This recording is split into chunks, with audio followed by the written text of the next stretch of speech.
tardes a todos. Es para mí un honor iniciar esta charla que va a tener lugar en unos momentos. Sin duda creo que es uno de los pasos más importantes que ha dado la Hermandad de Santiago Apóstol de Torreperugí. Pues pienso que no solo hay que mantener vivas las tradiciones y hacernos cargo de ellas para que se celebren año tras año, sino también hay que conocer su origen, su historia, de dónde proviene, para que así tenga sentido aquello que celebramos. En este caso, nuestra tradicional romería del 1 de mayo. Antes de presentar a nuestro ponente, quiero haceros saber cómo surgió este proyecto que hoy nos ocupa. Pues todo tiene un porqué. El año pasado, por estas fechas más o menos, manteniendo la habitual entrevista con Radio Loma, esta vez con su representante técnico Sebastián Piquera, este se manifestó su interés por hablar sobre la historia de la batalla de Lentiscar, y yo le hice hincapié que mis conocimientos eran más bien ridículos sobre dicho acontecimiento. Fue entonces cuando él, indagando para documentarse por la presentación de la entrevista, dio con nuestro ponente Jacinto Fuentes Mesa, presidente de la Asociación Jacobea de Jaén. En ese momento, Sebastián me propuso hacer una charla informativa sobre la batalla de Lentiscar y el camino mozárabe, y conocer así de primera mano la historia de nuestro apóstol con la ayuda de dicha asociación. A mí se me despertó una gran curiosidad y tranquilidad a la misma vez, pues yo, como hermana mayor que soy de esta hermandad, no me da reparo alguno en afirmar que lo que sé de la historia de nuestro apóstol es más bien poco y además poco documentado. Es la leyenda que han contado los mayores de generación en generación.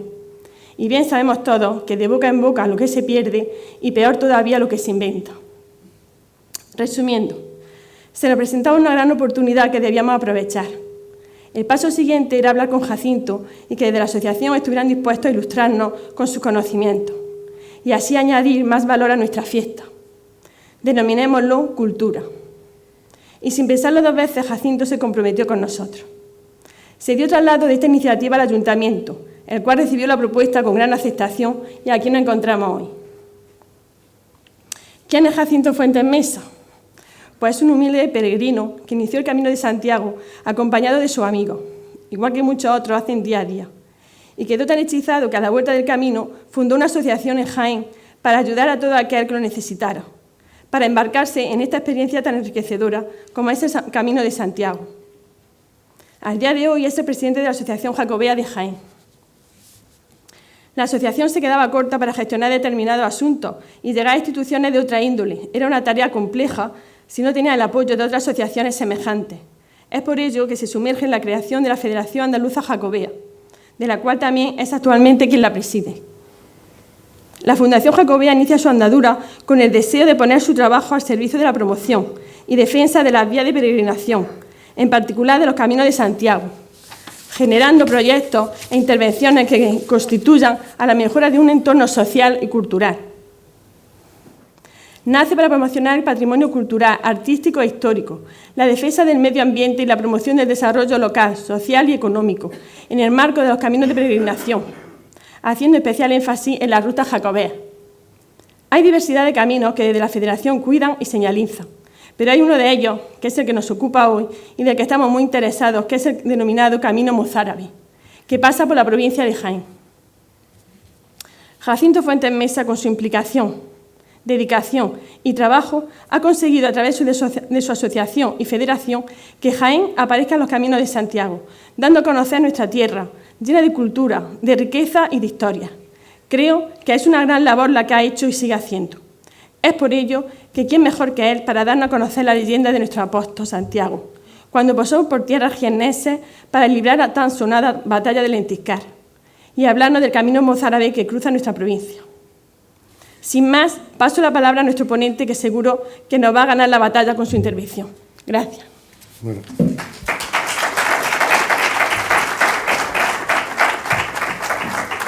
Pues nada, gracias. Gracias, Paqui. ¿Sí oye, no? Bueno, esta voz tan hueca que tengo. Gracias, Paqui. Agradecer a la asociación, a la Hermandad de Santiago Apóstol, esta invitación. Gracias también al Ayuntamiento por ofrecer este magnífico sitio enorme para estar hoy hablando con todos ustedes, y muchas gracias a todos ustedes por su presencia aquí, y vamos a ver lo que este abuelo peregrino os puede contar que os llame la atención, ¿no? Os puedo decir que ha sido una cosa muy complicada y con la conversación que he tenido, hace un momento, porque yo he llegado hacia las 6, tanto con Paqui como con el alcalde, pues he percibido una cosa un poco extraña, ¿no? El no saber cosas más profundas de lo que ocurrió en aquella batalla y de lo que posteriormente ha pasado a lo largo de la historia, ¿no? Vamos a ver si yo me acerco a con lo que he traído y espero que os guste, ¿no? He dividido esto en 3 partes, ¿no? Porque me gustaba, desde el principio que habló Sebastián conmigo, de Radio Loma, pretendí dar a conocer varias leyendas y varias historias con respecto a Santiago Apóstol y al Santo Reino de Jaén, o a Jaén, a la provincia actualmente, ¿no? Voy a hablar también de la batalla de Lentiscar y cómo voy a compararla con otras batallas muy parecidas, en las que el apóstol Santiago a caballo aparece por los cielos y ayuda a las tropas cristianas para derrotar a los musulmanes, ¿no? Y al final, un breve toque para que conozcan que en una parte de la provincia de Jaén pues existe un camino mozárabe de Santiago, por el cual lo recorre ya gente y que va hacia Santiago peregrinando.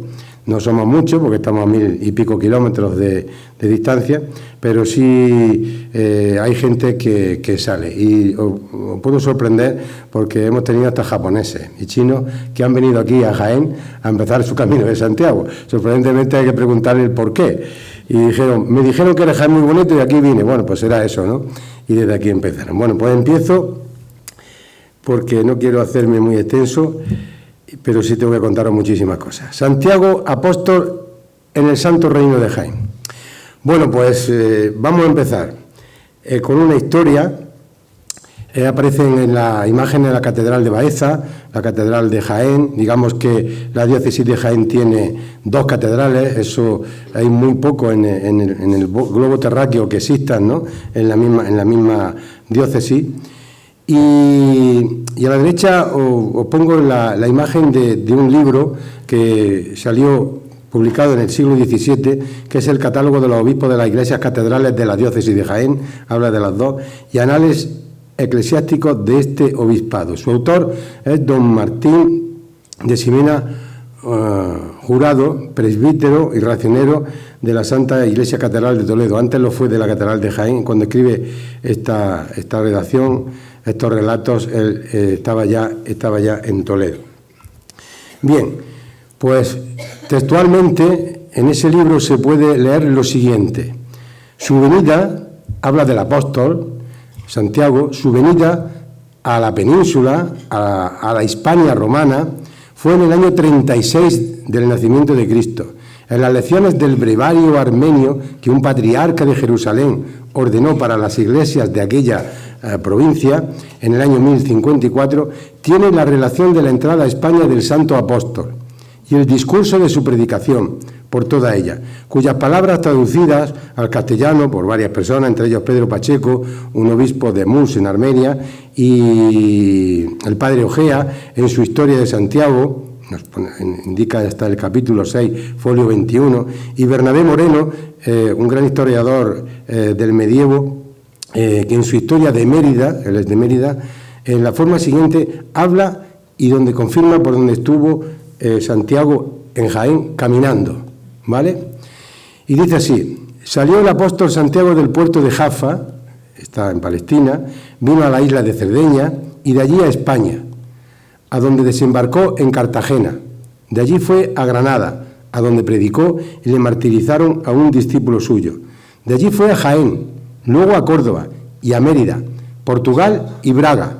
Estuvo en Galicia, a donde predicó, y estuvo un buen espacio de tiempo, al cabo del cual se le apareció la Virgen Nuestra Señora, mandándole que volviera a Jerusalén. Llegando a Zaragoza, le apareció la Virgen otra vez. Y le mandó allí fundar una iglesia y le dedicó su nombre. Habiéndolo hecho, se fue a Tarragona, a donde embarcó con los discípulos que llevaba, de los cuales había convertido en España a 9. Habla de los 7 varones apostólicos, más 2 apóstoles, más 2 varones apostólicos que vinieron con él una vez le habían decapitado la cabeza en Herodes, en Palestina, y trajeron el cuerpo a la península. En otra historia antigua de Santiago, se escribe en ella también la venida del apóstol, y habiendo dicho como estuvo en Granada, prosigue con las palabras siguientes que le pone aquí en castellano, según las trae el maestro Rus. Llegó a una ciudad pequeña, la cual se llama Mentesa, en medio de la cual hay una fuente de buen gusto de los que beben de ella, y estuvo pocos días, con poca esperanza de la conversión de sus moradores. Luego salió de ella. Cuando hablamos de Mentesa, Mentesa Bastia era una ciudad importante en aquella época, primeros después de Cristo, era una ciudad importante, y estamos hablando de la Guardia de Jaén. Estamos hablando de la Guardia de Jaén. La Guardia de Jaén, incluso en época visigoda, llegó a tener obispo. Tanto Mentesa Bastia como Tucci, Martos, llegaron a tener obispo. Jaén era, digamos, una ciudad de paso, se llamaba Aurgi, la ciudad de Jaén, era una ciudad de paso. Bien, pues, como hablo, estamos hablando de Mentesa Bastia, de la Guardia de Jaén. Y por circunstancias, cuando habla de la fuente en la que había buena agua, en la Guardia sigue existiendo esa fuente que ven ustedes enfrente, la parte de arriba es la parte donde está el agua, la parte de arriba se supone que es la fuente de la que habla este sacerdote, en la cual estuvo Santiago Apóstol, con sus 5 caños, con buen gusto. Toda esa frontal que ven ustedes ahí lo realizó Andrés de Vandelvira, remodeló lo que era esa fuente. Y la parte de abajo, que verán ustedes labrado en la piedra una cruz de Santiago, es lo que corona la fuente. Pues la cruz de Santiago, por algo, está puesta encima de esa fuente. Quiere decir o argumenta que por allí anduvo el apóstol Santiago. ¿Vale? Que si es verdad o es mentira, ahí está la fe, en creer si está, si vino, si dejó de venir. Lo que sí es cierto que escrito está, y en esa fe de creerlo o no creerlo, va en cada persona. Lo que sí es cierto es que documentado, con documentos, con arqueología, Santiago nunca estuvo en España vivo. ¿Vale? Muerto lo podemos ver o hablar después, ¿no? Pero sí esa historia, esa leyenda, para que se conozca, lo conozcamos los jienenses, no solamente los de la Guardia, ¿no?, sino la gente de la provincia de Jaén o de la diócesis de Jaén, que por aquí se cuenta esa leyenda que en Santiago estuvo en nuestra ciudad. Y congratula mucho el que desde Mérida se hable también de su paso por aquí, por nuestra diócesis. Santiago Apóstol de Jaén, aunque parezca mentira, pues lo tenemos, no voy a decir casi en la sopa, pero si vamos pisando localidades y sitios, pues va apareciendo. Y aparece pues en Torreperogil, por ejemplo. Y no os pongo aquí esta imagen hablando de la ermita del Señor Santiago en Torreperogil porque esté aquí y seáis los primeros. No. Os digo, y quizás venga a colación más tarde y lo explique, que es el primer edificio, o es como me explico yo, el primer edificio que se puede llamar como iglesia física, de haber hecho una casa, una nave, para hacer la misa a los cristianos, desde que entraron los musulmanes en el año 711, se está documentando, se intenta documentar que la ermita que hubo aquí, la primera, aquella que quemaron los musulmanes en su momento en el siglo XVI, es la primera que se fabrica, la primera que se obra, la primera que se hace en Al-Ándalus después de la entrada de los musulmanes. Un detallazo, todo un detallazo. Está construida en el siglo XI, la hace manda hacerla Alfonso VI el Bravo. Sabéis que se quema, con esta batalla de la Entisca, la queman los sarracenos, y se reedifica en 1523 por orden de Carlos I de España, V de Alemania, y luego tenemos esta imagen de la actual en la que es reedificada de nuevo. Pero tenemos más cosas vamos a ver si pasa, ¿no pasa? Sí. Os voy a hacer una comparación. ¿Desde cuándo está hecha la ermita de aquí de Torre Perogil, del Santo, de Santiago Apóstol, a la construcción de varias iglesias y castillos que están en pleno camino francés, cuando ya peregrinaba gente, había peregrinos por el norte? Por ejemplo, el convento de San Antón en Castrojerí se edifica en el siglo XII, un siglo después que la ermita de Torre Perogil. La iglesia de San Nicolás de Puerto Marín, una iglesia bastante importante en su momento, sobre el río Miño, también se edifica entre el siglo XII y XIII. Antes está la de Torre Perogil. La iglesia de Santiago de Villafranca del Bierzo, tan popular para aquellos peregrinos que no podían llegar a Santiago y podían recoger todos los beneficios de los peregrinos y no podían seguir andando, se realiza también en el siglo XII. La de Torre Perogil ya estaba hecha. Y el castillo de Ponferrada, en el siglo XII, también nos indica que ya la ermita de aquí de Torre Perogil se encontraba hecha. Tenemos una iglesia de Santiago en Bejíjar, en el siglo XIII, posterior a la de Torre Perogil. Todas son posteriores. Teníamos una iglesia, una antigua iglesia de Santiago, en la parte alta de Vilches, ahora es la ermita de la Virgen del Castillo, siglo XIII. Tenemos una vieja parroquia, una vieja iglesia en Andújar, de Santiago Apóstol, siglo XIV o XV, ahora mismo está cerrada. Tenemos también en la provincia la iglesia de Santiago el Mayor en Jimena, del siglo XV. Tenemos la iglesia de Santiago Apóstol en Santiago de la Espada, del siglo XVI. Tenemos la iglesia de Santiago Apóstol de Valdepeñas de Jaén, siglo XVI. No es una iglesia, aunque tiene algo dentro, el Hospital de Santiago, construido por Andrés de Vandelvira, del siglo XVI. Tenemos dentro del hospital ese patio porticado, también de Andrés de Vandelvira. Tenemos una antigua colegiata en Castellar de Santisteban, del siglo XVII. Una ermita de Santiago en Arjonilla, del siglo XVII. Una capilla de Santiago en la Catedral de Jaén, en el siglo XVIII, de la cual, si da tiempo, hablaremos un poquito.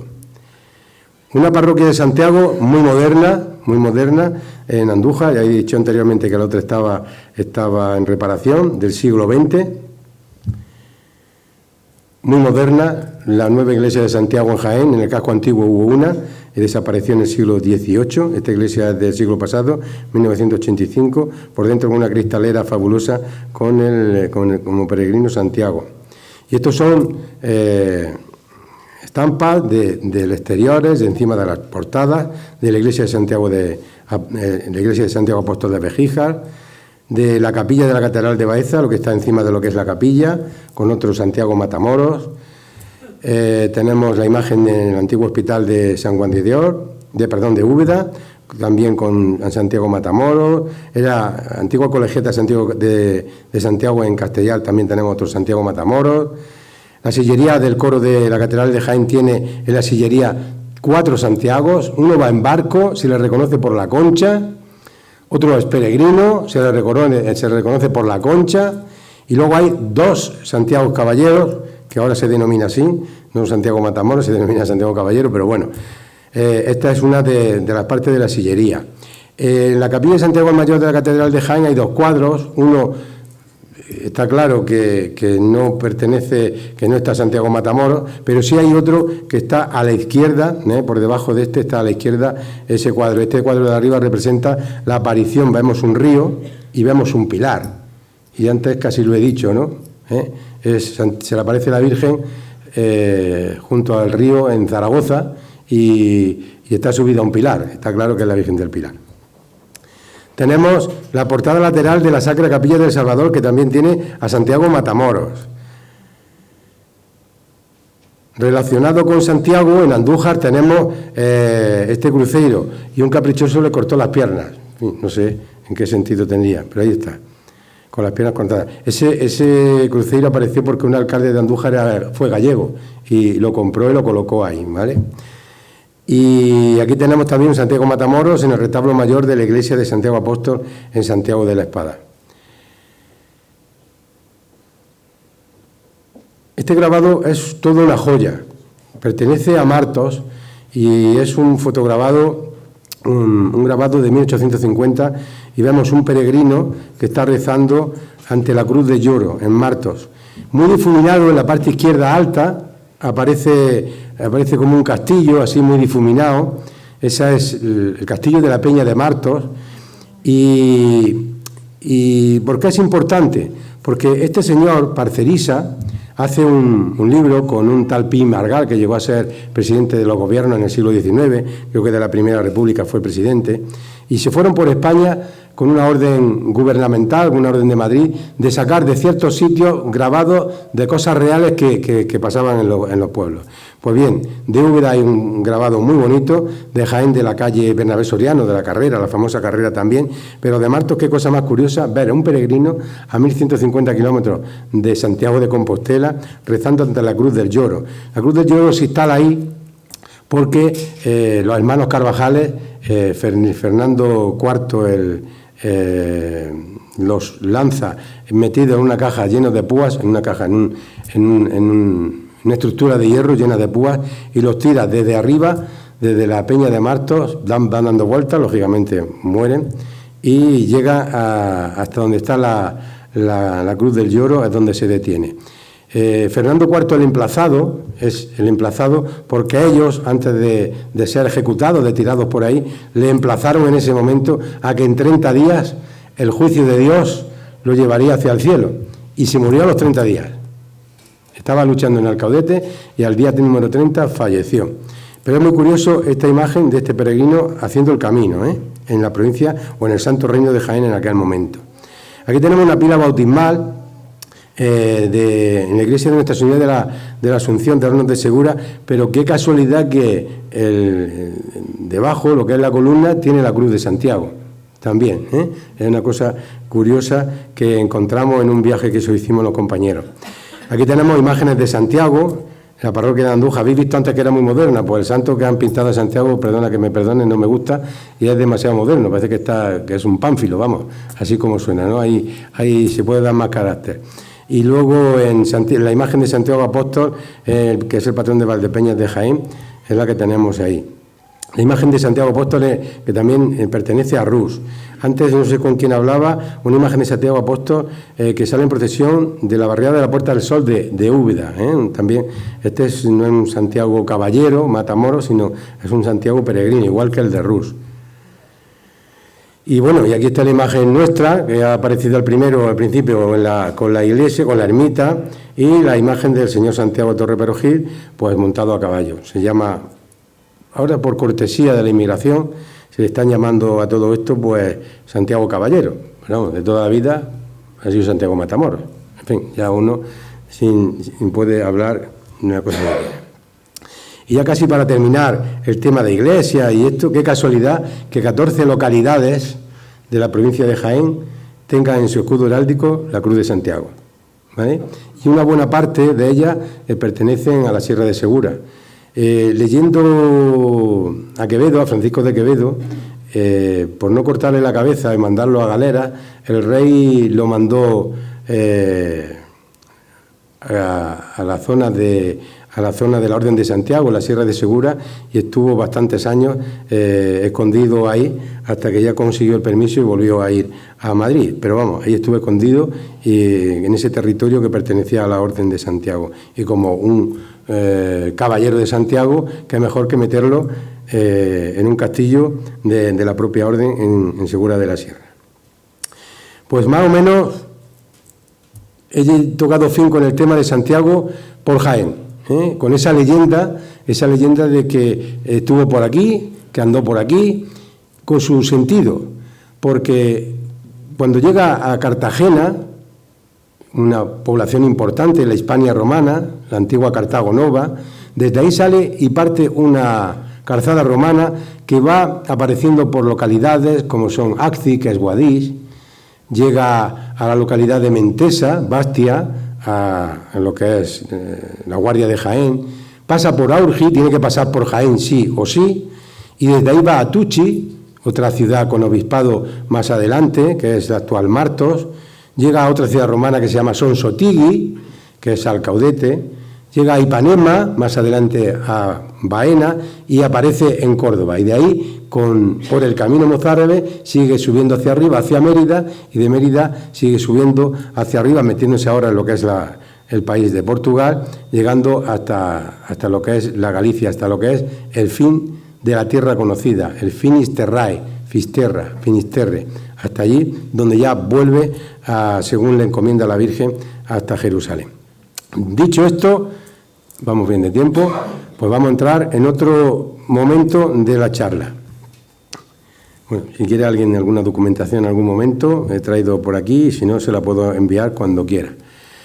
Algunas batallas en las que participó Santiago Apóstol, porque esto de la batalla de Santiago, bueno, hay en muchos sitios, y todas tienen, o la gran mayoría tienen una salida de Santiago, cómo aparece, cómo desaparece, cómo ayuda, cómo nos desayuda.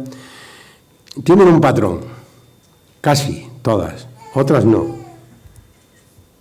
Santiago ayuda al Cid Campeador en Torrenublos, Reino de Aragón, siglo XI. Cuenta la leyenda que realizó una expedición por el Maestrazgo para debilitar las fuerzas musulmanas de la retaguardia, mientras sus tropas avanzaban hacia Valencia. Durante la misma se vio obligado a combatir con un importante hueste ejército moro. Junto al poblado de Torrenublos, que Rodrigo, según la leyenda, había fundado cerca de la actual Iglesuela del Cid, los dos ejércitos se situaron en la llanada contigua y aunque las tropas del campeador estaban compuestas por veteranos guerreros probados en numerosos combates, los moros eran más numerosos y estaban bastante más descansados. La derrota del Cid de los suyos era inminente. Así estaban las cosas cuando, al hacer una nueva carga al grito de Santiago cierra España, que era o significaba ir a atacar al enemigo, una repentina aparición sorprendió a los desesperados combatientes cristianos. Sobre la vecina Peña del Morrón se recortaba en esta una figura resplandeciente, a lomos de un caballo blanco que llevaba un estandarte también blanco con una cruz roja. Aquel impresionante caballero, que no era otro que el apóstol invocado, que acudía al auxilio de las tropas cristianas. Espoleando su montura, Santiago dio un fantástico salto con el que llegó desde la cima de la peña hasta la explanada en que se desarrollaba la desigualdad en la pelea. Debido al peso del caballero y de su montura, la pata izquierda del caballo quedó indeleblemente marcada en la roca, quedando como recuerdo del prodigioso descenso. Esa huella, esa foto, se supone, la huella del caballo del apóstol Santiago, cuando bajó a ayudar al Cid, ¿vale? Eso es una batalla en la que apareció por los cielos y bajó y ayudó al ejército. Como era de esperar, la milagrosa aparición dio un vuelco, como hemos dicho, al combate, que pronto se volvió favorable al Cid y a las tropas cristianas, quienes acabaron por ganarlo. Tras la batalla, después de curar heridos, reunir el botín y de repartirlo, el campeador pudo dar por fin descanso a sus hombres. Para entonces, el milagroso caballero y su corcel blanco ya habían desaparecido, pero el Cid hizo erigir un peirón o pilar de piedra consagrado a San Jaime para conmemorar la victoria obtenida gracias a su celestial intervención. Os coloco aquí consagrado a San Jaime y estamos hablando de Santiago. Os puedo decir que hay muchos nombres con el núcleo de Santiago que significan lo mismo, según en qué sitio o en qué parte de la geografía española o internacional se lea. Jaime y Santiago es lo mismo. Diego y Santiago es lo mismo. Yago y Santiago es lo mismo. ¿Ok? No sé si me explico. Se celebra el mismo día y son nombres que se han sacado pues porque han derivado ahí por el lenguaje de cada región. Jaime es mucho de la zona de Aragón y es mucho de la zona catalana, aunque allí en Cataluña más que otra cosa es Sant Jacques, pero Jaime también representa a Santiago. Bueno, pues ya hemos tenido ahí, como digo, una primera batalla en la que se presenta desde el cielo Santiago. La batalla de Retamar, Quesada, aquí al lado, ¿vale? Otra batalla desconocida en Jaén, y yo creo que incluso por su gente. 10 de marzo de 1469. Reinaba por entonces Enrique IV de Trastamara, en Castilla, y en Granada Alboacén.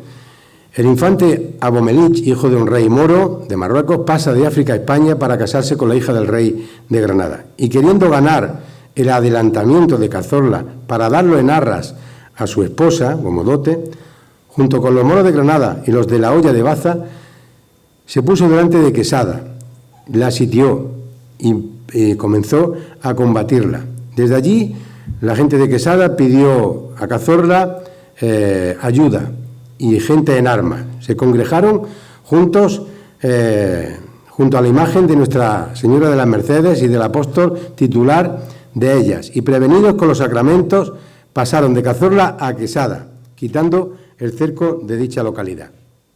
Dieron su batalla, llegando tan solo 700 hombres cristianos, y los maometanos eran 9.000 según las crónicas, ¿vale?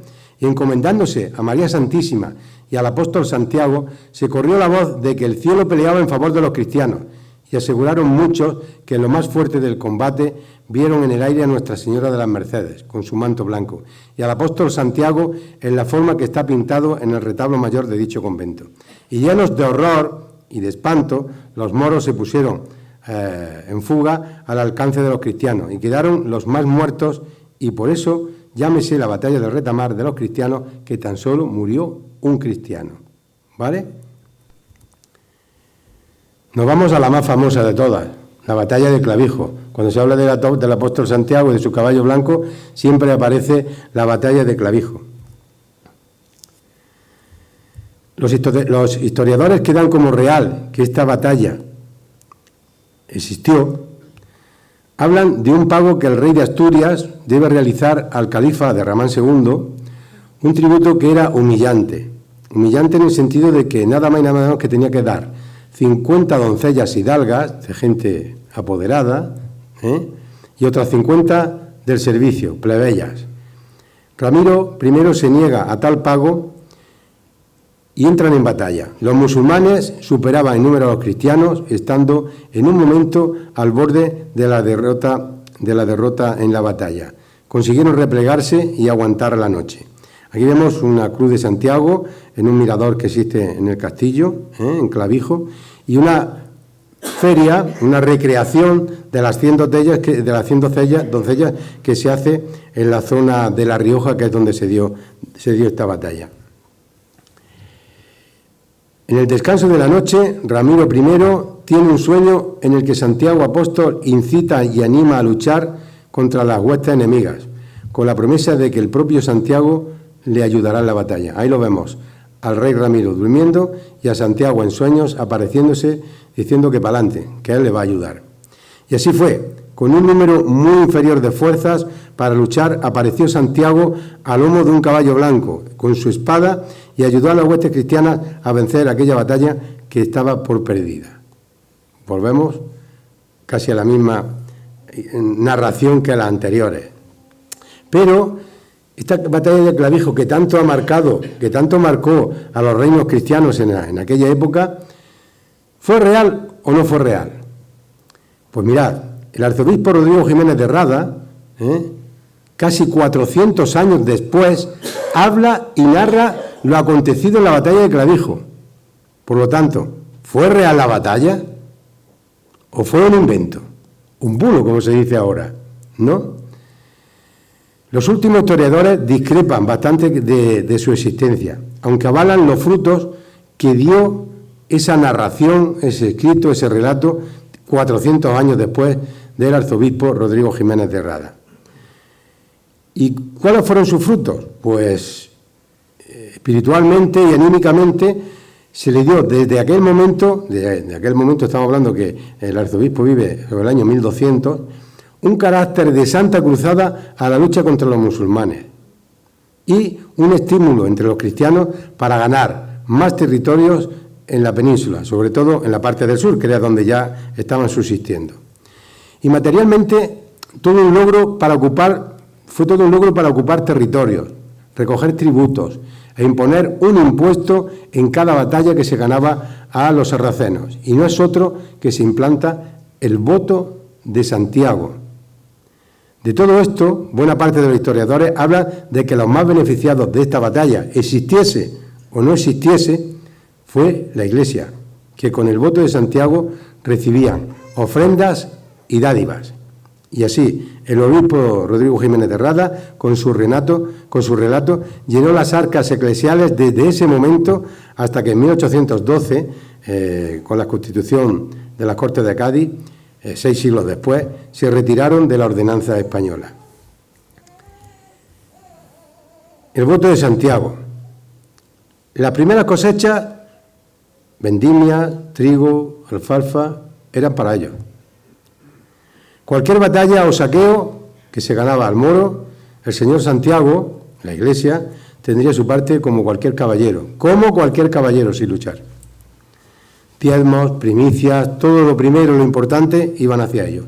Fijaros qué tal cantidad de dinero de la época o de prebenda se recogía, que la foto de la derecha, no sé si las conocéis, es el parador de Santiago de Compostela actual, un parador de lujo, que fue construido por los Reyes Católicos, y se llama Parador de los Reyes Católicos, y se construyó como hospital de peregrinos, a final del siglo XV, principios del XVI.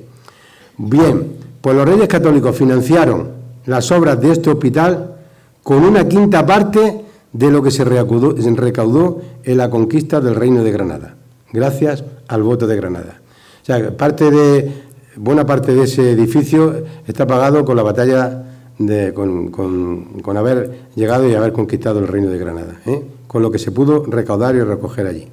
Esto es un tema interesante porque batalla que se ganaba, Santiago, aunque no estuviera, él tenía su hueco para él, ¿vale? ¿Y quién se beneficiaba de eso? La Iglesia. Y ahora vamos a entrar en la batalla de Lentisca. No sé si, porque la narración le he pasado a otra cosa, creyendo que sabía aún más de ella. Pero bueno, vamos a entrar en detalle y luego podemos seguir hablando. La foto no es muy buena, está hecha de un libro viejo, de un libro viejo, de la revista López de Sosa. La tabla de los privilegios, así me la he encontrado yo en muchos sitios, en la tabla de los privilegios. Y así habla un hijo adoptivo, cronista de Torreperogil, don Ginés de la Jara Torre Navarrete, en su historia de Torreperogil. Nos transcribe el texto de la tabla que existió en la ermita de Santiago y que después se guardó en el santuario de Nuestra Señora de la Misericordia, patrona de Torreperogil, hasta su destrucción en el año 1936. Está en castellano antiguo, hay mucha parte de ortografía si lo comparamos con el de ahora, ¿no? Con cómo se escribe ahora. Esta ermita del señor Santiago, patrón de España, fue quemada por los moros que había en este mismo sitio, nombrado de Lentisca. Noticiosos los caballeros cuantiosos de la villa de la Torre Pedro Gil, determinaron salir a darles batalla, lo que ejecutaron y lograron destruirlo en pocas horas, persuadiéndose haber sido avisados del señor apóstol, porque indagando quién había sido de los dichos caballeros el que les madrugó para salir a la batalla. Todos dijeron que le había llamado uno que montaba en un caballo blanco, que iba con arrogancia, prometiendo la victoria, pero no hubo alguno que le conociera. A su seguida, los mismos caballeros solicitaron y lograron licencia del rey y emperador don Carlos V y del Cabildo de la Santa Iglesia Catedral de Toledo, primada de las Españas, sede en ese momento vacante, para levantar por segunda vez dicha ermita y que en ella se celebraba anualmente una fiesta el día 1 de mayo, costeada con los caudales públicos de esta expresada Villa de la Torre, asistiendo sus dos cabildos en forma tal y ejerciendo los actos de jurisdicción que es recinto de dicha ermita o tierra que le corresponda, y en el viaje se les ofreciera. Con efecto, se levantó en el año 1523 y se consiguió por los mismos cofrades de distintos arzobispos y obispos grandes indulgencias a los que en dicha ermita rezasen un Padre Nuestro y un Ave María al Señor Santiago. Yo creo que de los que estamos aquí no hemos visto esa tabla. Imagino que no, ¿no? Bueno, pues esto dice mucho, sin entrar en profundidad, de que aquí no aparece Santiago Apóstol por el cielo, ni aparece, solamente es una persona que avisa en la madrugada de que algo ha pasado a una cierta distancia en una ermita de Santiago y mete tal jaleo en la localidad que los hace levantar y por la mañana todos van hacia esa ermita que han quemado y consiguen y consiguen ganar a los moros. Esta gente, estos moros, estos musulmanes, se habla así, y no me gusta hablar de forma despectiva, ya se había pasado la Reconquista, ya se había conquistado Granada cuando ocurre todo esto, en esta efeméride. Y simple y llanamente que a una serie de musulmanes se le permitió vivir en una loma, muy cerca de donde está la ermita, se les permitió vivir en una loma y ellos poco a poco fueron creciendo en esa loma, poco a poco fueron haciendo un pequeño pueblo y en un momento dado, de rabia o de lo que fuera, pues quemaron la ermita de Santiago. Esa ermita que según Ximena, del que hemos hablado antes, Martín Ximena, mandó hacer Alfonso VI el Bravo en el siglo XI. O sea, que esta sería la segunda y la que destruyeron la primera ya tenía 400 años. Esa ermita ya tenía 400 años. Es un dato importante en cuanto a todo lo que sea leyenda, todo lo que sea prebenda, de cómo esta batalla, la de Lentisca, la de Torreperogil, no es como la otra. Aunque tenga un caballo blanco, aunque aparezca un Santiago, pero no es que aparezca en sueños a un rey o que aparezca en sueños al Cid. Aquí es totalmente. Aquí él llama a la gente, mete jaleo en el pueblo, mete jaleo en la localidad, para que se vayan levantando y vayan a luchar a tal sitio. ¿Podemos encontrar diferencias? Bueno, la estoy hablando, ¿no? La batalla de Clavijo, si es que existió, se celebró en plena Reconquista. La batalla de Lentisca se celebra en el primer cuarto del siglo XVI, lo que he comentado antes. Está fuera de toda Reconquista. Ya se había ganado Granada, ya toda la península pertenecía a los reinos cristianos. La batalla de Clavijo se relata casi 400 años después, teniendo mejor divulgación, lo que ahora se llama tener buena prensa. ¿Y qué buena prensa tienen los púlpitos de la iglesia? ¿Qué mejor prensa que eso, no? Sin embargo, la batalla de Lentisca, pues poco más traspasa los términos del concejo o de los alrededores de la zona, ¿no? En la batalla de Clavijo, Santiago aparece en los sueños del rey primero, y en la batalla de Lentisca, Santiago arenga y anima, como he dicho anteriormente, a que durante la madrugada salgan los caballeros del pueblo a luchar. Y hay más cosas de las que solo es única la ermita o la romería de Santiago.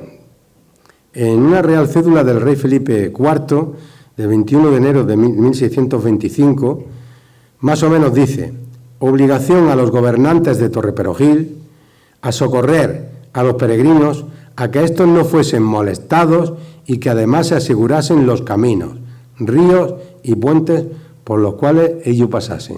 ¿Qué pasaría aquí? Para que un rey haga una cédula para que nadie asalte o cuide, o que todo el mundo cuide al peregrino. Algo pasaría, o pasarían muchos, o en el momento de la romería iba mucha gente, y había mucho aprovechado, siempre hay aprovechado, ¿no? Pero es importante que para un rey, un Felipe IV, con todas sus Españas que tenía donde no se ponía el sol, haga una cédula pidiendo a la gente del lugar que haga todo esto, pues sería porque había un paso importante de personas, ¿no?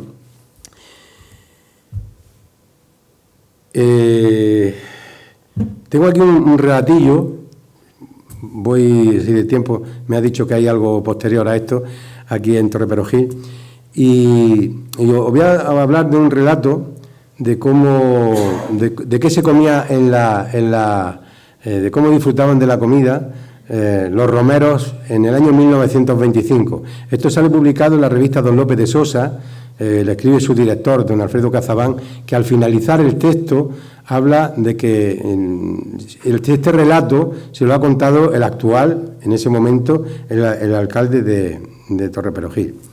Y dice, brevemente: el banquete popular es andaluz, castizo y de una fraternidad poco frecuente.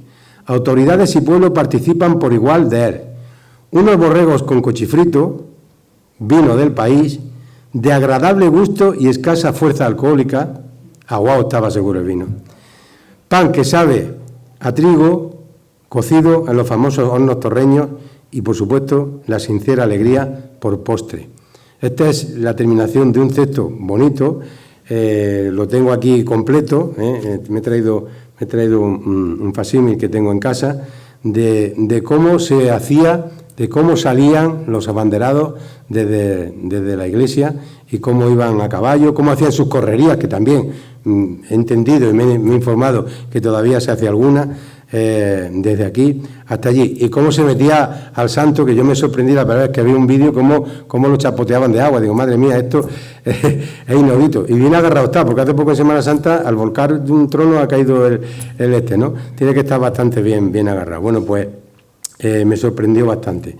Ya en esa época se mojaba el santo, se metía en el agua, ¿vale? O sea que ya en ese momento lo teníamos. Y bueno, aquí tenemos dos imágenes que yo no sé si las conocéis, ¿no? Sí, ¿no? La ermita, la parte de arriba de la derecha es la ermita que se hizo en 1523-24, y que desaparece para hacer la actual, para construir la actual, creo que fue en 1980 o así, ¿no? Bueno, pues esta es la ermita, y el Caballero Santiago que hay a la izquierda era el santo que había por entonces, en 1925. No se parece nada a lo que actualmente tenemos. Y también lo bañaban, también lo bañaban. Como digo, esta es la vieja ermita de Lentíscar, ermita de Santiago de Lentíscar, que sustituyó posiblemente a la que los musulmanes destruyeron. Y según Martínez de Simina Girado, como he dicho, jurado anteriormente, canónigo historiador del siglo XVI de la diócesis de Jaén, la ermita destruida posiblemente sea la primera construcción cristiana que se hace en tierras de Al-Ándalus tras la invasión musulmana en el año 711.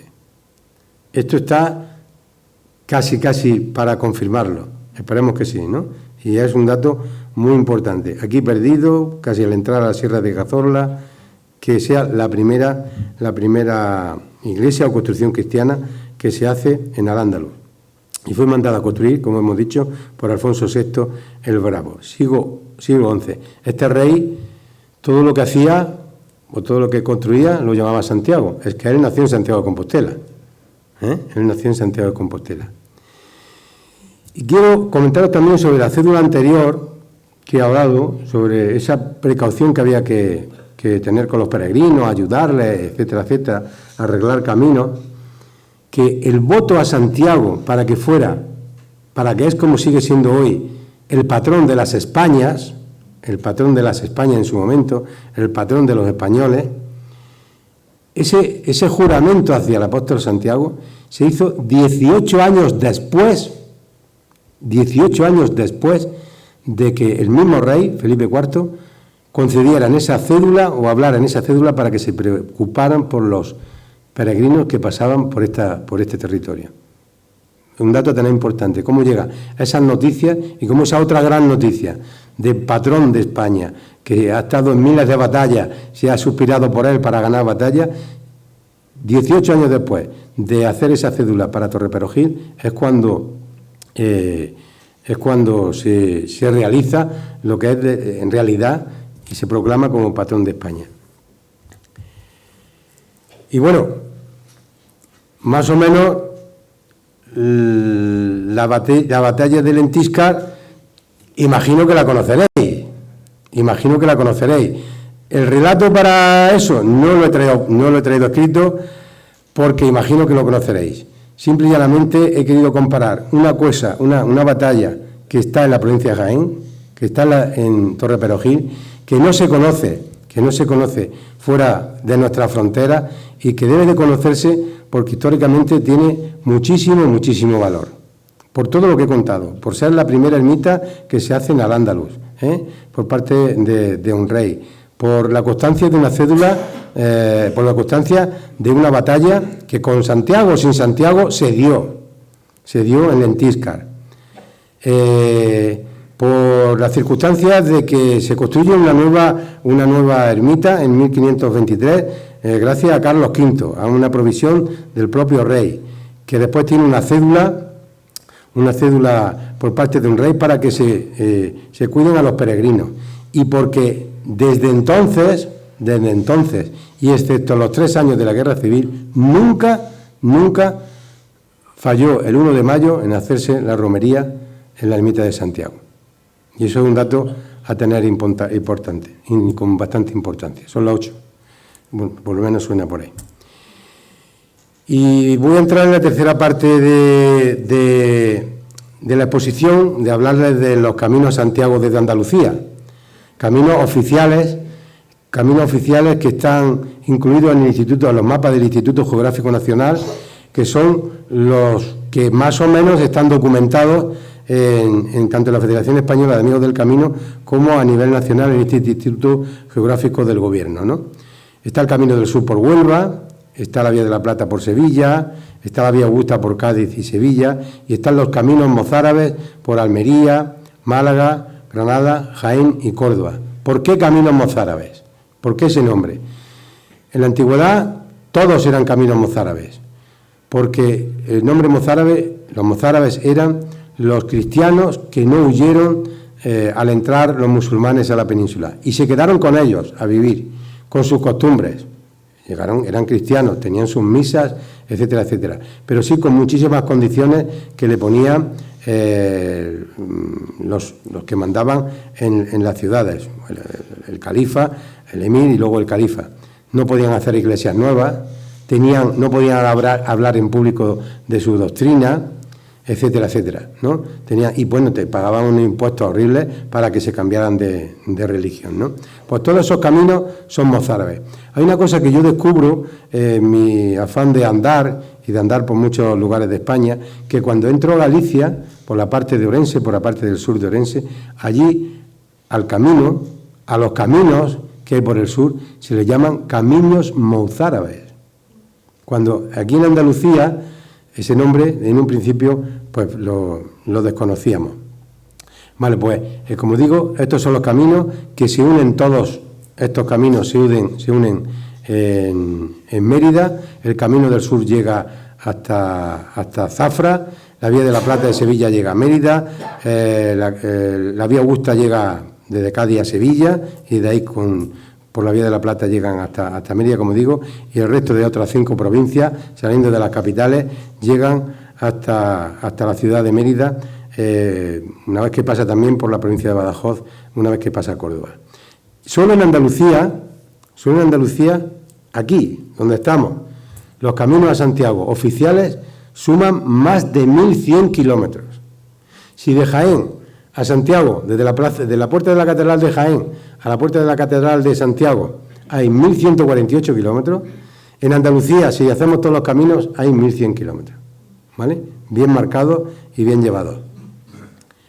Este es el mapa de los caminos andaluces, El amarillo, el del Camino del Sur, el verde, la Vía Augusta, que acaba en Sevilla, el marrón acaba en Mérida, y la azul, la línea azul, los caminos azules, pues son de Almería, Jaén, Granada, Málaga, Córdoba, y posteriormente entran a la provincia de Badajoz, no pasan por la capital, pero sí entran por pueblos como Monterrubio, La Serena, Castuera, etcétera, etcétera. Y, como digo, estos son los caminos oficiales, en los que la Federación Andaluza de Asociaciones de Amigos del Camino de Santiago, pues estamos muy encima de ellos, y trabajando mucho, con muchísimos proyectos que vamos llevando a cabo año tras año, ¿no? Este es el escudo de los caminos mozárabes, del camino mozárabe, que se puede ver pues prácticamente siempre en Andalucía. Y este es un mapa de la Sierra Sur de Jaén, porque los caminos mozárabes de la provincia de Jaén están todos en la Sierra Sur, ¿vale? Tenemos 2 vertientes, una que sale de Jaén capital y otra que viene desde Almería a Granada, que entra por Alcalá la Real, y en la localidad de Alcaudete se unen los 2 caminos para después pasar por Baena, ya provincia de Córdoba, ¿vale? Los kilómetros: Jaén Martos 22, Martos Alcaudete 23, Alcaudete Baena 25, Moclín Alcalá 23 y Alcalá Real Alcaudete también 23. Caminos muy bien marcados, con sus flechas amarillas para que los peregrinos no se pierdan y con un interés bastante inusitado fuera de las fronteras.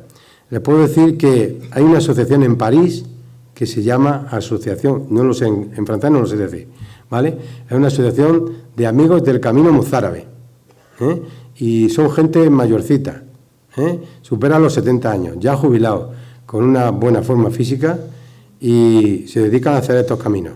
Vienen por aquí, son los que más hacen.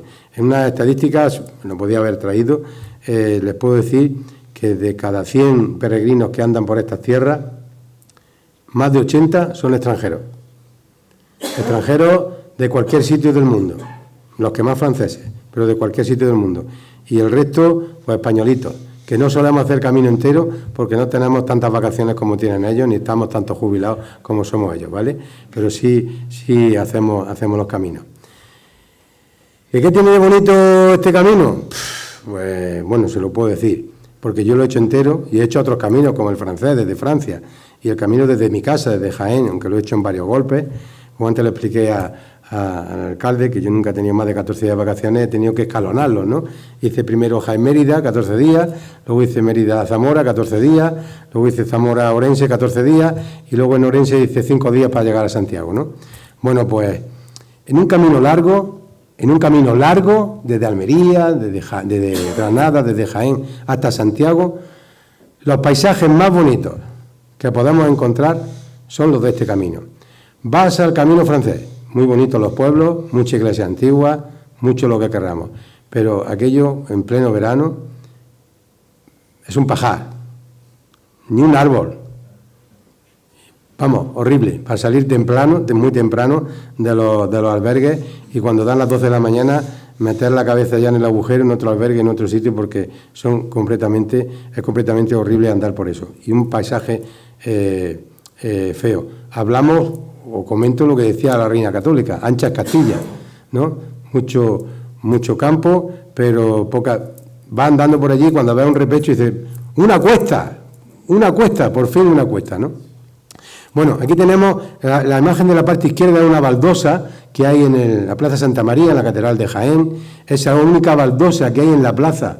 Bueno, hay muchas baldosas doradas, pero es la única baldosa que tiene un logo, que es el del Camino Mozárabe. Este es el kilómetro cero desde Jaén, desde aquí a la Plaza del Obradoiro, 1148 kilómetros. Habéis oído hablar que he dicho la flecha amarilla, para que no nos perdamos los peregrinos por el campo y por las localidades.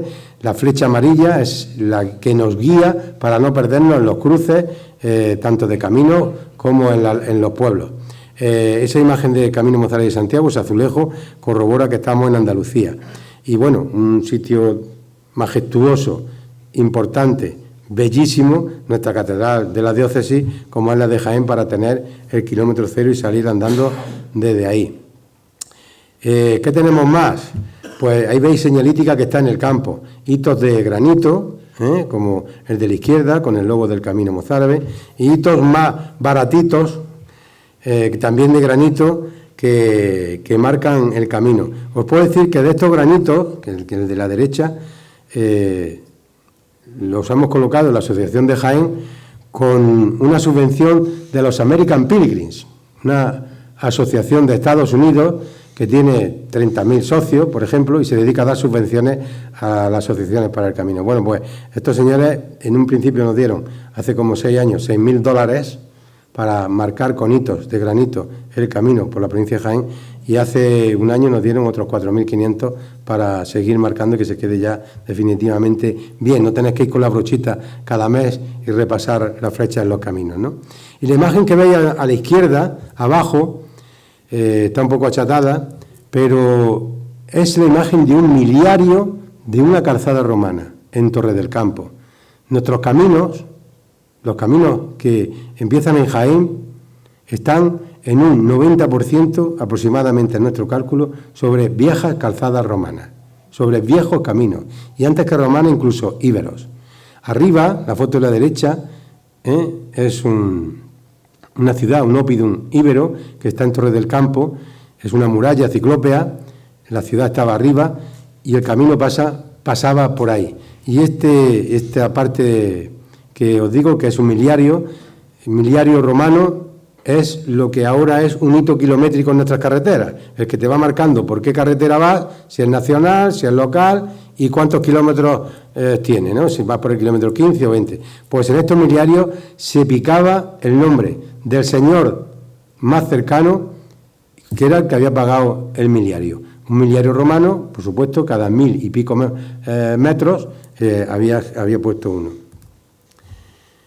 A la derecha, monasterio de las Hermanas Trinitarias, en Martos, albergue para peregrinos, ¿vale? A la izquierda, la fortaleza de la Mota, y a la derecha, un puente medieval por el que no solamente pasaba ganado, han pasado ejércitos, por supuesto, la transhumancia, peregrinos, y durante mil años, vamos a poner 1000 años, la gente que iba de Alcaudete a Martos tenía que pasar por ahí, o viceversa, ¿vale? Tenía que pasar por ahí.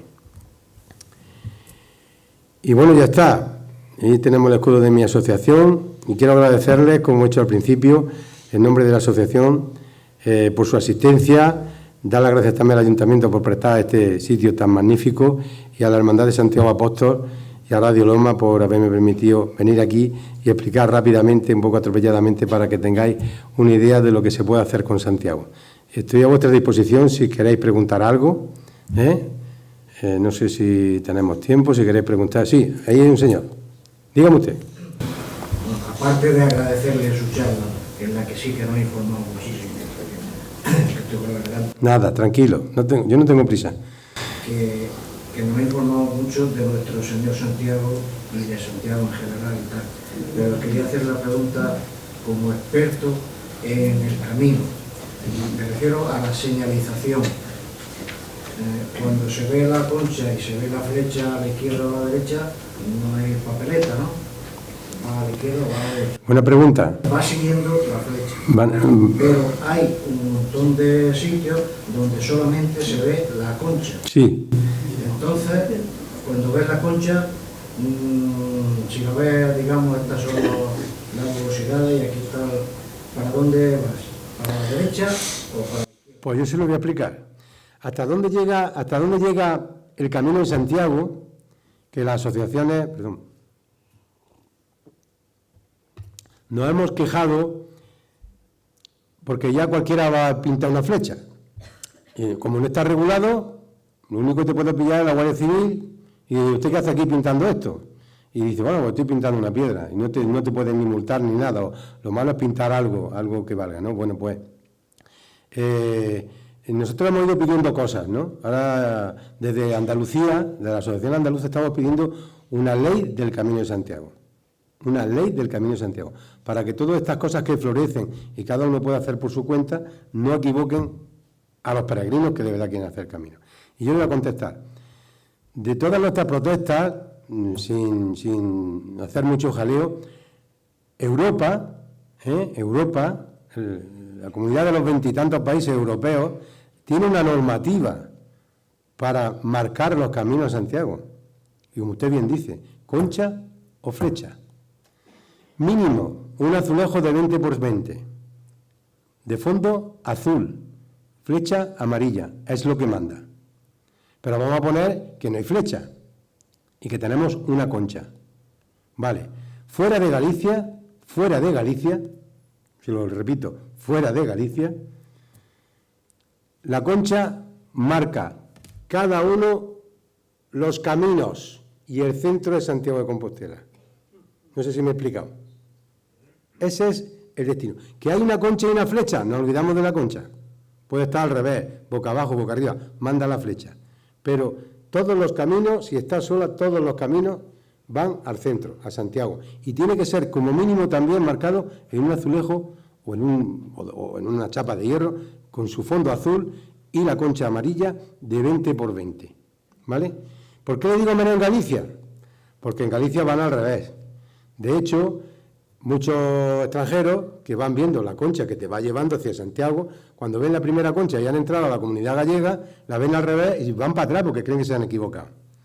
Y hay que explicarles en mitad del camino, si no lo saben de antes, que no están equivocados, que van por buen camino. No sé si le he dejado claro eso, ¿no? Hay una normativa europea, incluso con señales de carretera, para decirle a los peatones para decirle a los coches, poner señales para que reduzcan velocidad, etcétera, etcétera, ¿no? Y hay unos letreros grandes para dar información. Eso está todo regulado por Europa, no por el gobierno español, por el gobierno de Europa. Sí, Paqui. Yo tengo una curiosidad que mucha gente nos pregunta, es el motivo por el cual Santiago se tiene que bañar en el río. Si se sabe, si se conoce en el... Bueno, yo te digo que no lo sé. Y sorprendentemente, en cualquier fiesta que yo, bueno, romería que puedo saber de Santiago, por algún sitio, ninguno lo bañan en el río. Yo creo que eso será una alegría o una anécdota que ocurrió en un momento dado y que gustó, y que yo cuando por primera vez, hace 6 o 7 años, vi un vídeo de cómo os metéis en el río con el santo, digo, madre mía, qué partida de locos, se les va a caer este hombre del trono, ¿no? de la anda. No lo sé, no, eso es una pregunta que no te puedo responder, pero será una anécdota local, pues que no deja de ser como única, como la batalla en la que sois únicos y como en otras cosas, ¿no? ¿Entiendes, Paqui? No lo sé. No, bueno, eso no lo he leído. Por ahí tiene... Sí. Lo que no se ha estudiado nunca de Santiago y falta por hacer es el rito. Es decir, Santiago es una fiesta que tiene a ver si lo digo, tiene los tiempos y tiene un ritual muy del antiguo que siempre se ha seguido. Hoy ya está más difuminado, porque hoy en día Santiago es la fiesta de la gente, digamos, más adinerada, y si tú te fijas en la propia procesión hay siempre un posicionamiento de los caballeros, de la autoridad y de la iglesia, y el pueblo va siempre detrás. Entonces, todo eso estaba marcado de siempre y se sabe desde antiguo que era así y tenía que ser así. De hecho, antes caballos no tenía prácticamente nadie, hoy se ha invertido la cosa. Entonces hoy la fiesta se ha popularizado, pero la fiesta era una fiesta un poco marcada por la gente de dinero del pueblo, que eran los que lo organizaban y los que estaban en la orden, ¿no?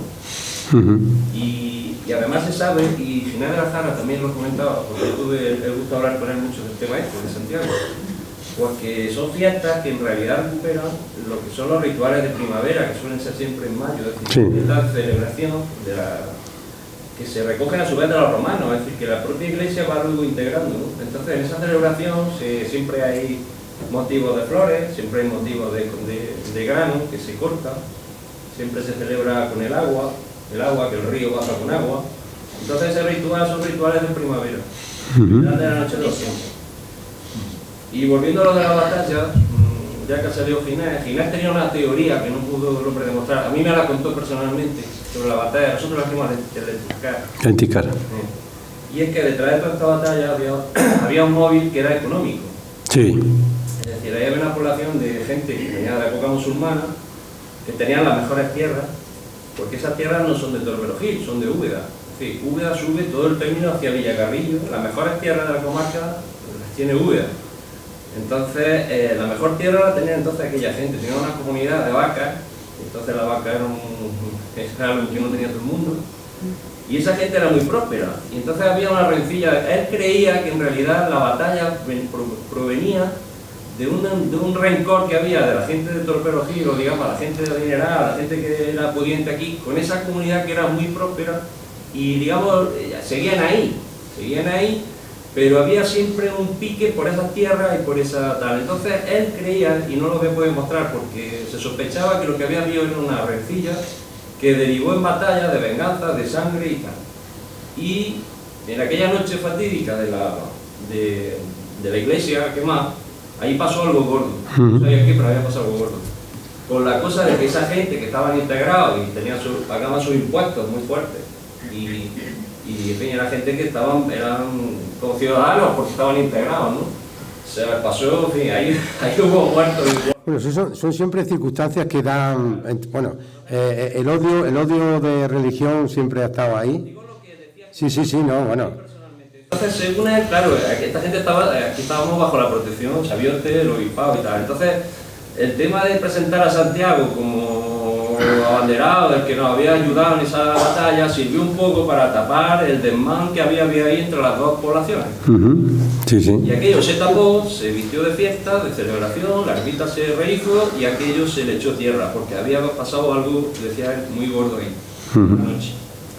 ¿Qué pasó? Él no lo podía demostrar, pero él, viendo un poco la intrahistoria y cómo pasó y tal, se sospechaba que había un móvil de lucha por pura economía, como suele pasar siempre. Bueno, eso suele... Vamos, no voy a disculpar que existiera la batalla, ¿no? Lo ha dicho muy bien, no había reconquista, había pasado un siglo. Sí. ¿Qué pasó ahí? Sí. Para que Ya habían pasado 30 años casi de aquello. Sí. Esa gente que, digamos, vivían ahí en paz, pero es una población muy próspera, y la gente de Torrevieja, ¿qué pasó? Leyendo sobre esto, os puedo decir, en un documento que también aparece López de Sosa, pero en el año 1914, se habla de que esta gente, pues se le había quedado pequeño su sitio, ¿no? Estos musulmanes que estaban ahí en al lado de Lentica se habían quedado en un momento mal, ¿no? Y que por ahí podía haber esos piques y esa historia. Eso son cosas corrientes, molientes. Podemos ver que Santiago aparece a caballo desde el cielo, como aparece en casi todas las batallas. Aquí no aparece desde el cielo, aquí está en la tierra. Y podemos decir, esto es distinto a lo que se ha escrito de otros sitios, ¿no? ¿Y para qué ha servido? ¿Qué mayor bulo que estamos viendo y se está demostrando con la batalla de Clavijo? Clavijo lo hemos tenido marcado en la mente todos los españoles toda la vida, la batalla de Clavijo, que a partir de ahí Santiago cierra España, tal, ¿no? Cuando ya en el siglo VIII, el siglo VI, desde Santo Toribio de Liébana, allí en Cantabria, ya hablaba de que Santiago había estado en España y que había que luchar contra los musulmanes con él por delante, ¿no? Que son circunstancias. La batalla de Lentica, pues puede ser lo que en un momento dado diga, son cosas por ver, y lo que sí es cierto, de que aparezca el apóstol Santiago, de que arengue a todo el mundo, pues salta a la vista, ¿no? La gran mayoría salta a la vista, que hay un interés. ¿Cómo va a quedar grabado en la pierna de un caballo, en una piedra, en Fuente Noble, eso como en la zona de Aragón? Y ahí está la huella del caballo plasmada. Así me explico, ¿no? Son cosas que están dentro de la leyenda, dentro de lo que el vulgo tiene y de lo que se puede tapar. Pues imagínate lo que se puede tapar. Muchísimas cosas que aflorecen, como está floreciendo ahora la batalla de Clavijo, que no existió. Y que un señor, un arzobispo, era concretamente de Toledo, todas estas tierras del adelantamiento de Cazorla eran de él, porque se le inventó, se sacó un bulo y que se le metió el voto de Santiago por ahí. Y que cada vez que se ganaba una batalla, una parte era para la Iglesia. Y todo lo que se recogía por primera vez era para la Iglesia. Y vuelvo a repetir, fijaros qué obrón de piedra, cuánto costaría y qué tiempo tardaron en hacer el hospital de peregrinos de Santiago de Compostela, que podía ser cualquier comancho hubiera valido. Aquello vale una pasta. Y ahora mismo es el parador más de lujo que existe en España, junto con León, ¿no? Tú vas allí y alucinas de lo que hay allí. Y se pagó con el voto de Santiago por la conquista de Granada, ¿no? ¿Quién se benefició de toda esta historia? Está claro, ¿no? La Iglesia. Más cositas. Sí. Yo quería preguntarle si tan singular es lo que tenemos aquí en Torreperojil, ¿hay alguna forma de que, o ha pensado la asociación, de que de alguna manera se pueda iniciar el camino mozárabe, una parte de ese camino mozárabe de aquí del santuario? Bueno, el sacar caminos nuevos o apéndices o variantes, ahora mismo está muy complicado. En la Federación Española está bastante complicado.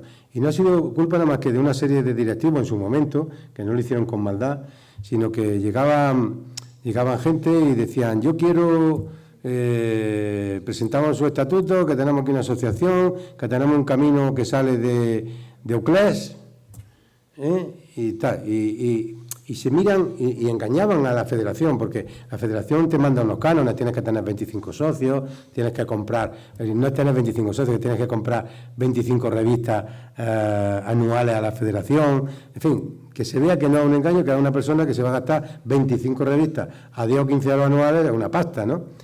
Y con todo eso engañaron. Entonces, ahora hay caminos a Santiago, en el centro de España, no tengo aquí ningún mapa que podáis verlo, pero en el centro de España, entre el camino del sureste, el camino del Levante, el camino de Benidorm, el camino de Castellón, hay una ristra chorizo en el centro de España de caminos que están en un pueblo y van al siguiente haciendo así, igual que se ataban los chorizos antiguamente, ¿no?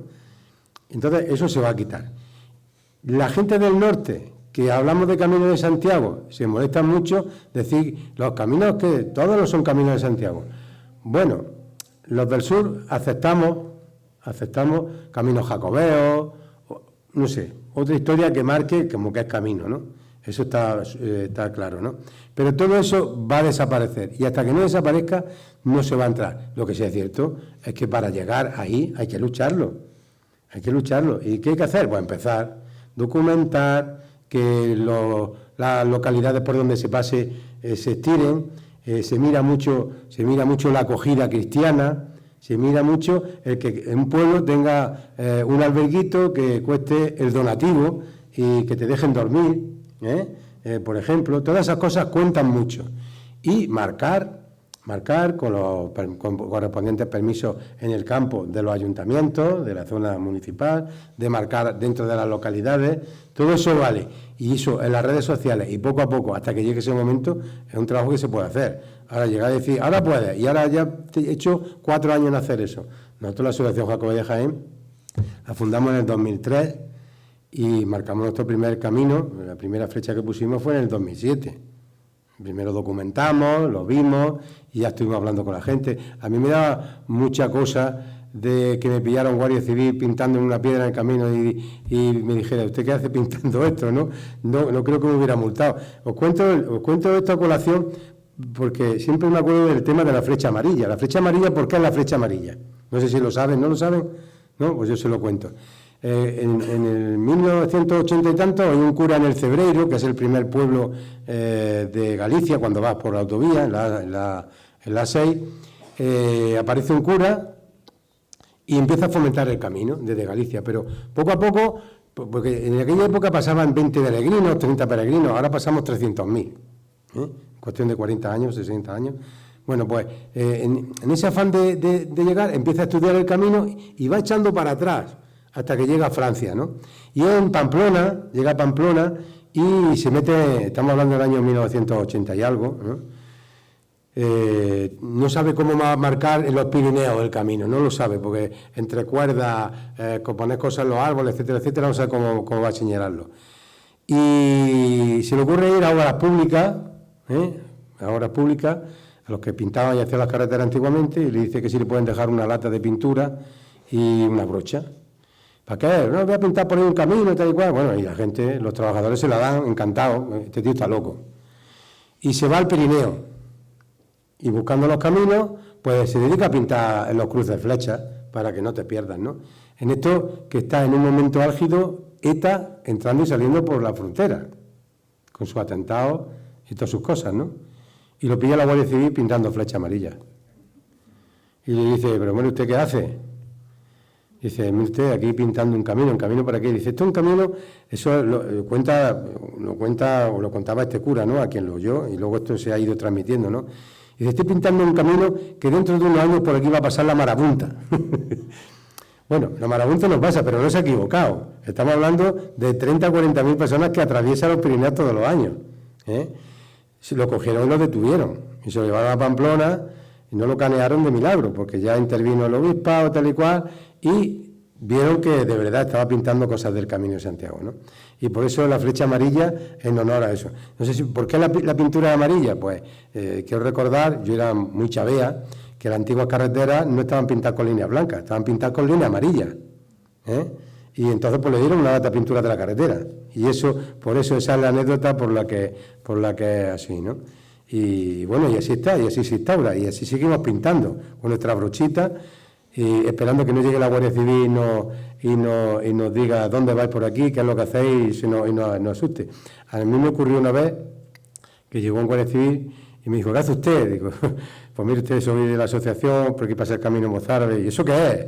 Estaba usted contándome un bulo, tal y cual, se estuvo quedando conmigo, porque como dice, hombre, si yo soy peregrino, hombre, ¿cómo te voy a multar? se me bajó la tensión en el momento, ¿no? Pero sí, no han robado, y sí lo he dicho a ellos, no han robado hitos de granito que habéis visto por ahí, no han robado hitos de granito, alguien los tendrá en su campo o en su casa, nos quitan azulejos en las ciudades, bueno, es un desastre, pero bueno, nosotros ya estamos, cabezones, ahí siguiendo poniendo, mientras tengamos hitos del americano, los ponemos. ¿Más cosas? Bueno, pues nada.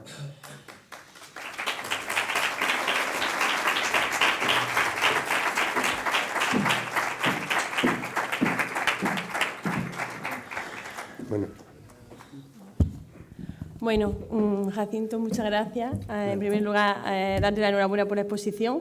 Nos ha enriquecido mucho a todos saber de la presencia de Santiago aquí en tierras de Jaén y sobre todo aquí alrededor de nuestro pueblo. Darle también las gracias por tu tiempo, dedicación que le has dedicado a preparar esta charla, pues es tu vida y al final pues has venido aquí a compartirlo con nosotros. Y sobre todo queríamos invitarte desde la Hermandad y desde el Ayuntamiento de Torrepelogía que vivas tú con tu familia y la asociación por lo que es nuestra romería el día 1 de mayo. Supongo que haremos un precipitado dentro de unos días, pero para el año que viene estáis invitados y sería un honor que compartierais con nosotros esta vivencia y que lo divulgaras en tus otras exposiciones en otros pueblos. ¿Vale? Pues, Paqui, yo llevo algún que otro año con mi amigo Jesús, que somos los que nos hemos caminado, hemos estado en muchos sitios. Te puedo decir que nuestra intención es venir, ¿no? Es venir porque también, como he contado antes a ti y al alcalde, he contado antes, se va a abrir una biblioteca de la Federación Española con cosas como esta, ¿no? Romería, cosas curiosas de Santiago Apóstol, aunque no estén en el camino. Y hace 7 años la batalla de Lentiscar está dentro de ese volumen de cosas que va a haber, porque lo mandamos nosotros a la persona que lo lleva. Dentro de ese volumen va a estar la batalla de Lentiscar. Ya lleva 7 años, en cuanto aparezca la biblioteca, pues lo diremos alto y claro para que lo sepáis. Y si vivo y las cosas van bien, el año que viene la Asociación Jacobea de Jaén estará aquí en el volumen. Será un placer para nosotros. Sí, estará por aquí. Queremos hacerte un detalle, por favor.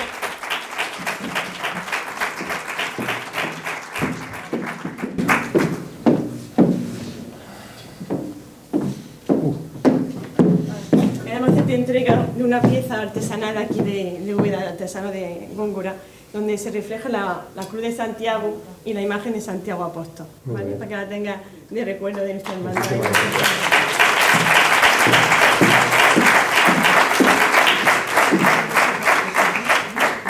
Preciosa, ¿eh? Preciosa. El típico, pues, aceite de aquí de Torrepelogí, y también un vermú también que está premiado aquí en Torrepelogí, que es empacotado, para que lo pruebéis y degustéis nuestra gastronomía. Y bueno, lo usaré. El polo de Santiago de aquí de nuestra hermandad para que lo lleven tu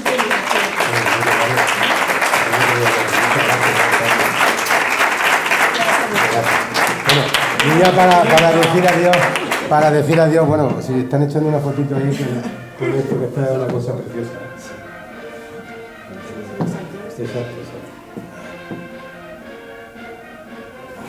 Rodeado y cuando entra rodeado de tanta cruz de Santiago, digo, este es mi sitio, ¿no? Este es mi sitio. Muchísimas gracias por todo. Gracias a ti. Gracias.